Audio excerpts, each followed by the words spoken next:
नमस्कार।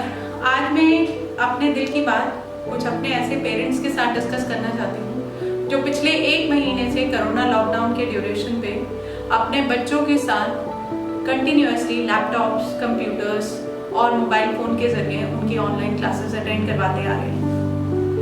कई लोगों से हमें ये मेल्स, ईमेल्स, लेटर्स प्राप्त हुए जिसमें उन्होंने ये बताया है कि किस तरह से 1 महीने से वो लगभग 3 साल से लेकर के 12 साल तक के बच्चों के साथ बैठी हुई है और उनकी क्लासेस करा रही है।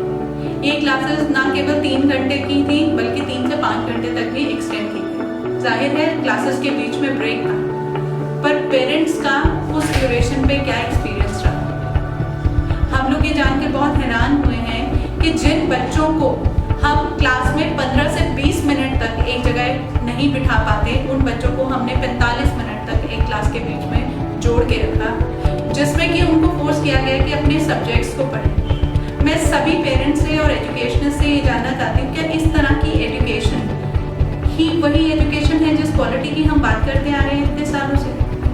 क्या इस एजुकेशन के जरिए हम बच्चों को ये नहीं कह सकते थे कि वो घर पे बैठ के पेरेंट्स के साथ उन चैप्टर्स को रिवाइज कर सकते हैं? आई गेस ये तरीका सेल्फ लर्निंग मोड का या होम स्कूलिंग का बेटर होता बजाय कि ऑनलाइन एजुकेशन के। तो फिर ये ऑनलाइन एजुकेशन हम लोगों ने इतना ज़्यादा पॉपुलर क्यों किया, इतना ज़्यादा फोर्स क्यों किया? इसके पीछे क्या कोई ऑब्जेक्टिव था? ऑब्जेक्टिव ये था कि जो इंस्टीट्यूशंस अप्रैल मंथ की फीस, अप्रैल क्वार्टर की फीस नहीं ले पा रहे थे, उनके लिए एक बहुत अच्छा जरिया था कि वो अप्रैल, मई, जून की फीस उस ड्यूरेशन पे चार्ज कर पाए। लॉक इन पीरियड में जब पेरेंट्स ने ये मना किया कि उनकी जॉब्स की थ्रेट्स हो गए हैं, उनकी जॉब सिक्योरिटी कम हो गई है, उनको सैलरीज 50% तक दी जा रही है, तो एक ये रिक्वेस्ट आया, ये एक एजिटेशन आया, तो क्यों नहीं कि एक क्वार्टर की फीस ना दी जाए। उसको देखते हुए एक बहुत आसान तरीका था कि एक ऑनलाइन एजुकेशन स्टार्ट कर देते हैं जिसमें अगर बच्चा क्लास नहीं अटेंड करता है तो उसकी अटेंडेंस शॉर्ट हो जाएगी और इसका रिजल्ट ये होगा कि उस बच्चे का नाम काट दिया जाएगा।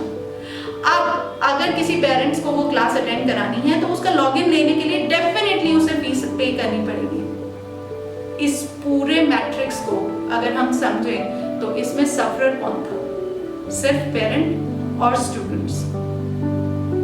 मैं उन सभी स्कूल ओनर से ये पूछना चाहती हूँ कि पिछले 20 सालों से 30 सालों से जो वो स्कूल्स चला रहे हैं, जिनको गवर्नमेंट ने लीज पे दे रखा है, उनको सब्सिडाइज रेट्स पे उनको वो जमीनें मिली थी जिसपे उन्होंने स्कूल स्टैब्लिश किए हैं, अच्छा खासा उन्होंने पिछले कई सालों में प्रॉफिट्स बनाया है, तो क्या ह्यूमैनिटी के चलते ये नहीं हो सकता था कि उन छोटे बच्चों को जो 5th या 8th क्लास तक के थे, इन क्लासेस के प्रेशर से छोड़ दिया जाता?